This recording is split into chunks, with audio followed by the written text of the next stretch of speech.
Now let us see that why we will also understand the concept of limit even better from here, and we'll understand that why integration could give the accurate answer even when we considered a rectangle or trapezium as a rectangle. See, we considered a trapezium into a rectangle because a very small part was protruding, was more than the rectangle, so we ignored it. Let's understand why. In that case, I'll take another example.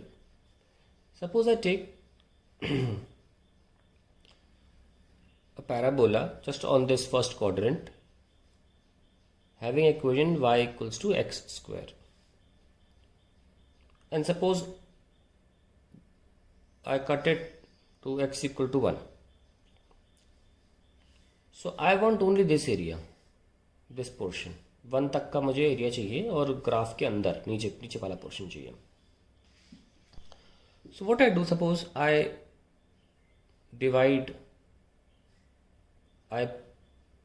make it into parts. Into how many parts? 1, 2, 3 and 4. I make it into 4 parts. So if I am going to assume these trapeziums into rectangle, see, so I for the first time considered 1, 2, 3, 4. Only 4 rectangles I have considered. Only 4 strips I have taken. I was calling it parts. We call it strip.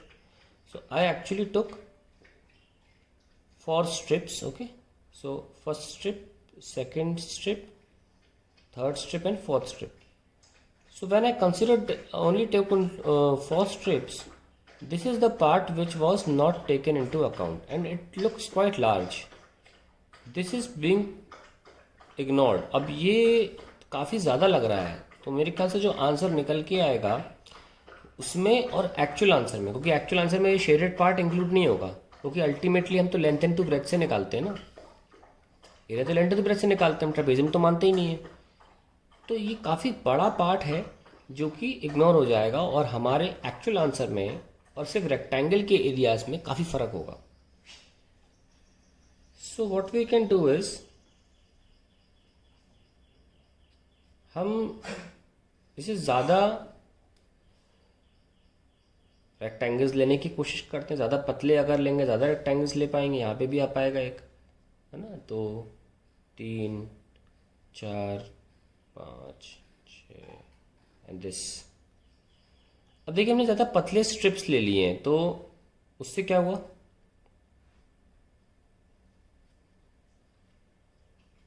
है ना, उससे ये हुआ कि जो अब part लग रहा है हमको जो नहीं इंक्लूड होगा इन्हें रेक्टेंगल लेने की वजह से, हम ये पार्ट जो शेडेड है वो छोड़ रहे हैं, वो हमको लग रहा है कम है. जब ज़्यादा स्ट्रिप ली तो हमें लगा कि वो जो पोर्शन छूटेगा शेडेड वाला, हमें लग रहा है वो अब कम है. ज़्यादा स्ट्रिप जब हमने ली तो हुआ क्या, स्ट्रिप की ब्रेथ जो है डेल्टा एक्स यहाँ ज़्यादा था और यहाँ पे कम हो गया. चलिए हम चाहते हैं कि ये और कम हो जाए, तो सपोज हमने और कम ले लिया.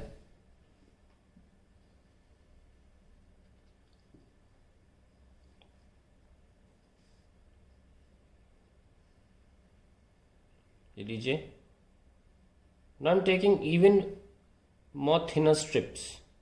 See, और पतली स्ट्रिप्स ले रहे हैं, और पतली स्ट्रिप्स ले रहे हैं.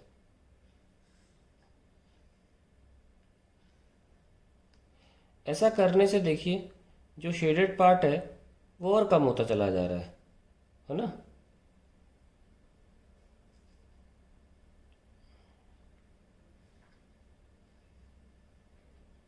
ये देखो शेड करने की जगह नहीं बच रही, तो धीरे धीरे क्या हो रहा है, हम जो भी एक्चुअल एरिया है, हमारा जो एरिया है, हम एक्चुअल एरिया के करीब पहुंच रहे हैं. और हम इस बचे हुए एरिया को अगर हम डेल्टा ए लिखना चाहें, ये जो बचा हुआ एरिया है टोटल, हमेशा अगर उसको डेल्टा ए लिखना चाहिए, डेल्टा ए यहाँ इतना था, यहाँ डेल्टा ए 1 ले लो, ये डेल्टा ए 2 है।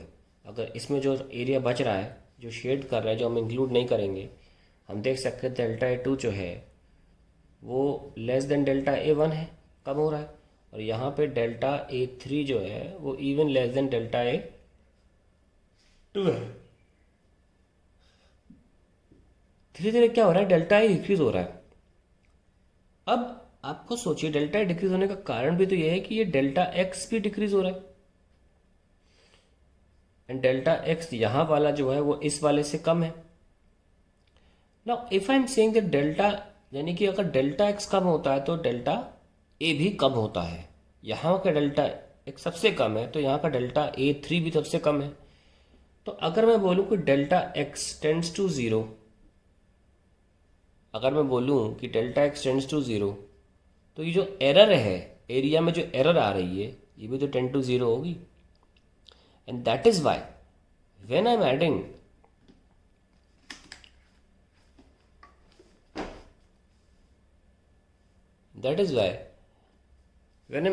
all these delta A, sigma, suppose every delta A, call it AI, every delta A I call as AI, I1 to N. If I don't put AI tends to 0, then it will not be integration, then it won't be correct.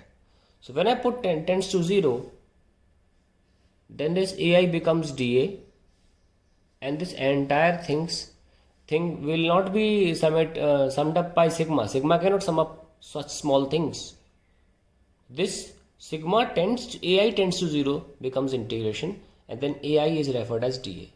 So that is the reason behind why I am getting the correct answer, because as I am taking a very thin strip, that is the reason we take strip. As I am taking a very thin strip, the area left out decreased, and hence a time will come when delta x tends to 0, delta y tends to 0, and finally our answer is almost the correct answer. So that is the reason behind why integration was giving the right answer, even though we were considering a trapezium into a strip, because the trapezium was very thin and this area which was left out.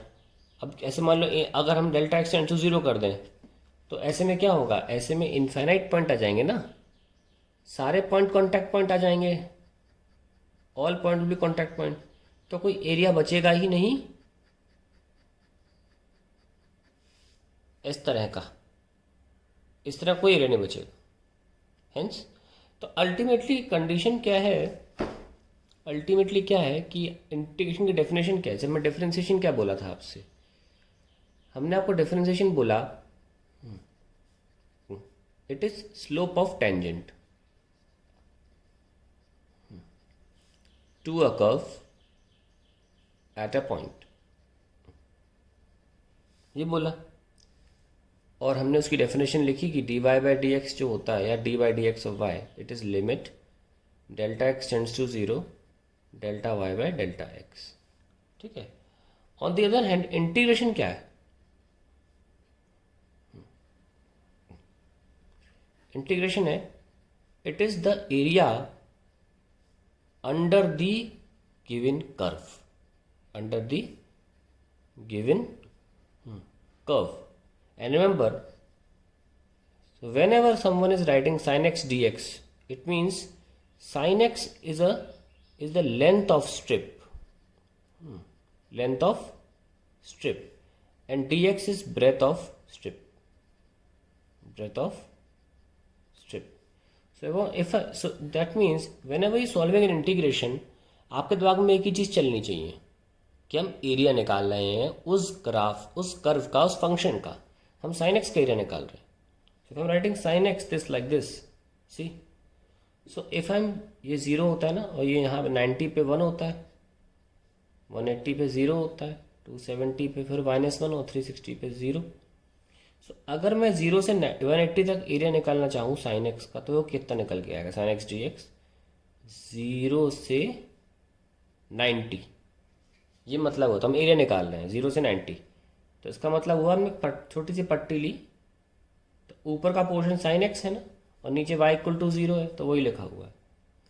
So we have sine X as minus cos X, formula होता है sine X का minus cos X होता है 0 से 90। Now पहले हम upper limit रखते हैं फिर लोअर लिमिट रखते हैं, तो माइनस का कॉस 90 माइनस माइनस का cos 0, so we get cos 90 0 होता है, तो cos 0 is the final answer which is known as 1। तो 1 स्क्वायर यूनिट ऐसे बोलेंगे हम, अगर हम वैल्यू रख रहे हैं तो ये एरिया होगा, ये स्क्वायर यूनिट बोलना पड़ेगा हमको। तो इंटीग्रेशन एरिया निकाल के देता है, ठीक है ना। अगर हमने 0 से 360 किया होता तो एरिया 0 आना चाहिए, क्योंकि जितना एरिया ऊपर है उतना एरिया नीचे है, तो नेट एरिया तो 0 आना चाहिए। करके देख लो, सॉरी मैंने 180 लेना चाहिए था, 180 लेना चाहिए था, गलत हो गया ये। कॉस कितना है 180, ठीक से कर लेते हैं इसको। मैंने 0 से 90 ले लिया, यहाँ तक का 1 आया है, पूरे का नहीं आया है। करिए उसको, कितना है माइनस का cos 180 minus minus cos 0, so we have minus minus 1 and this is plus 1, तो ये कितना आया 2। ओके, ये 2 आया। अभी आपने इंटीग्रेशन इतना सीखा नहीं है, नहीं तो आप क्या कर सकते हैं, सिंपली कॉन्सेप्ट है कि अगर आधा 1 है तो अगला भी तो 1 ही है, तो हम वैसे भी 2 लिख सकते थे, लेकिन I want to tell you that 0 से 180 लेना चाहिए था। अब देखिए 0 से 360 लें, अगर हम साइन एक्स को करें सॉल्व तो 0 आना चाहिए आंसर, क्योंकि ये एरिया और ये एरिया ऊपर नीचे है, ये प्लस एरिया है माइनस एरिया। तो ऐसे में देख लो माइनस का कॉस एक्स 0 से 360, see this is how much. जब भी माइनस साइन में जुगाड़ सुनो, हमेशा हमेशा हम अपर लिमिट पहले रखते हैं, लोअर लिमिट बाद में रखते हैं, पर अगर माइनस साइन हो ना तो लोअर लिमिट पहले रखी जाती है। तो ये माइनस साइन प्रॉब्लम नहीं करेगा, ऐसे माइनस माइनस 2 बार नहीं आएगा। माइनस 360, तो देखिए ये 1 आ गया और 360 भी 1 होता है, तो आंसर आया 0 आना भी था। तो ये है फाइनल कहानी हमारी इंटीग्रेशन की।